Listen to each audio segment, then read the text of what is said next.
लागू किया, क्योंकि इसके पहले मोदी जी ने 3 बिल वापस लिए, उसमें माफी मांगी थी जनता से उन्होंने। जब देश का प्राइम मिनिस्टर माफी मांग के कायदा पीछे ले सकता है तो अमित शाह किस खेत की मूली है आखिर। आप देखना शुरू कर चुके हैं बापू वार्ता न्यूज नेटवर्क। हाल ही में अभी गोंदिया जिले में नहीं तो पूरे देश में ड्राइवर लोगों की हड़ताल जारी है। उसी बीच में गोंदिया जिले के अंतर्गत जो गोरेगांव तहसील में है जय संघर्ष वाहन चालक मालक संगठन महाराष्ट्र राज्य गोंदिया हिट एंड रन, यह जो काला कायदा इनके नज़र में आ रहा है कि काला कानून है, काले कानून को जो है वापस लिया जाए, ऐसी इनकी मांग है। अब हिट एंड रन का जो कायदा है जो देश के गृह मंत्री अमित शाह उन्होंने संसद में रखा था। संसद में रखने के बाद में कहीं ना कहीं ड्राइवर जो भाई है वह भड़क उठे और भड़क उठने के बाद में जो है पूरे महाराष्ट्र में जैसे कि मानो आग लग चुकी है इस कायदे को लेकर।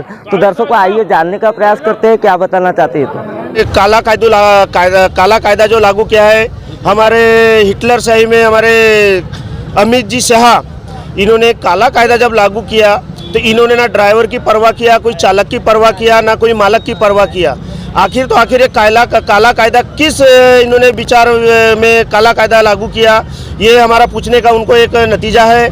और आज 7,000 रुपये की नौकरी करने वाला, 10,000 की नौकरी करने वाला टिप्पर का ड्राइवर, ट्रैक्टर का ड्राइवर, ऑटो का ड्राइवर, अब यहाँ ऐसे चालक और मालक और ड्राइवर है कि जिन्होंने अपने पत्नी का सोना नाना चांदी बेच बाच के गहन करके आज के तौर पर गाड़ियाँ, रोजगार नहीं रहने से गाड़ियाँ लेने का काम किया और अपनी गाड़ियाँ से अपना रोजगार, पेट पाल रहे, बच्चों का लालन पोषण, पढ़ाना लिखाना, हर चीज़ पूरा आज इस ड्राइवर समाज पे बहुत बड़ी आफत आ पड़ी है कि रोजगार मिले तो कैसा मिले, क्योंकि मोदी सरकार ने रोजगार देने का वादा किया था लेकिन आज तक रोजगार आया ना रोजगार की चिट्ठी आई हमारे तक।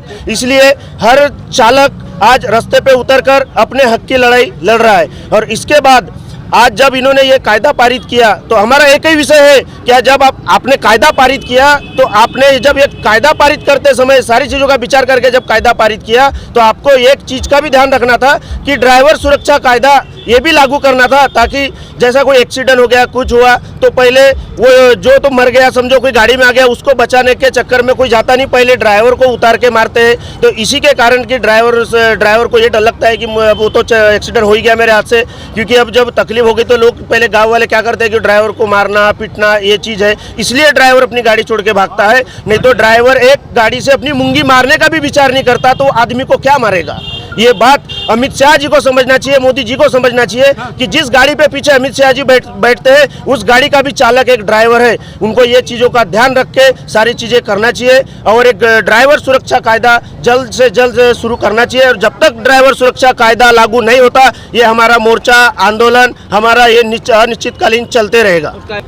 हाँ बिल्कुल सही सुने आपने, ये ट्रांसपोर्ट का काम नहीं है, ये कायदा अमित शाह जी ने लागू किया है। तो हमारा ये मानना है, हमारा ये बोलना है कि अमित शाह जी ने एक पत्रकार प्रेस लेना चाहिए, कॉन्फ्रेंस प्रेस लेना चाहिए और टीवी के माध्यम से, मीडिया के माध्यम से हमें बताना चाहिए कि मेरा जो कायदा था मैंने वो उसमें सुधारना किया या पीछे लिया, मैंने इसी प्रकार से सुधारना करके ये कायदा आपको लागू किया। क्योंकि इसके पहले मोदी जी ने 3 बिल वापस लिए, उसमें माफी मांगी थी जनता से उन्होंने। जब देश का प्राइम मिनिस्टर माफी मांग के कायदा पीछे ले सकता है तो अमित शाह किस खेत की मूली है। आखिर बनाए तो हमने उनको गृह मंत्री, हमारे वोटों से गृह मंत्री बने अमित शाह। अमित शाह की हिटलर शाही नहीं चलेगी और नहीं चलेगी, नहीं चलेगी, नहीं चलेगी, नहीं चलेगी, नहीं चलेगी। जुर्माना किया है जो भी 7 लाख रुपए 10 लाख रुपए, 7 लाख रुपए ड्राइवर तो भर नहीं पाएगा, ठीक है, 7 लाख रुपए भर नहीं पाएगा। एक तो या तो फिर 7 लाख रुपए जुर्माना भरेगा या तो फिर उसको जेल है, या तो जेल चले गया या तो जुर्माना नहीं भरा जेल चले गया तो उसके परिवार का क्या होगा। मैं यही बात बोलना चाहूँगा, उसका एक तो परिवार सड़क पे आएगा या भीख मांगेगा। और सबसे बड़ी बात ये है कि गृह मंत्री अमित शाह जी ने ये कहा है कि एक्सीडेंट ये गलती से होता है, आकस्मिक होता है। और जब जो चीज़ गलती से हुई है उसके लिए 10 साल की सज़ा और 7 लाख का जुर्माना, ये तो सरासर अन्याय है, ये तो हिटलरशाही है। जो चीज़ जानबूझ के होती है उसके लिए आप इतने सारे नियम जो बनाए हैं वो वहाँ तक ठीक है, लेकिन जो चीज़ गलती से हुई है, गलती से हो रही है, जानबूझ के तो होती नहीं है। उस चीज़ के लिए आप 10 साल की सज़ा और 7 लाख का जुर्माना कर रहे हो। अगर यदि हमारे पास 7 लाख रुपए होते तो हम ड्राइवरी नहीं करते। और आप अमित शाह जी, यही हमारा बोलना है कि हम ड्राइवर आपके साथ में हमेशा खड़े रहते हैं। जब भी अगर कोई मुसीबत आती है, चाहे कोरोना काल हो या चाहे कुछ भी हो, हर समय मुसीबत के घड़ी में ये ड्राइवर भाई और सारे ड्राइवर भाई ही खड़े रहते हैं, बाकी कोई खड़े नहीं रहते। कोरोना काल में मरीजों को हमने हॉस्पिटल पहुंचाया।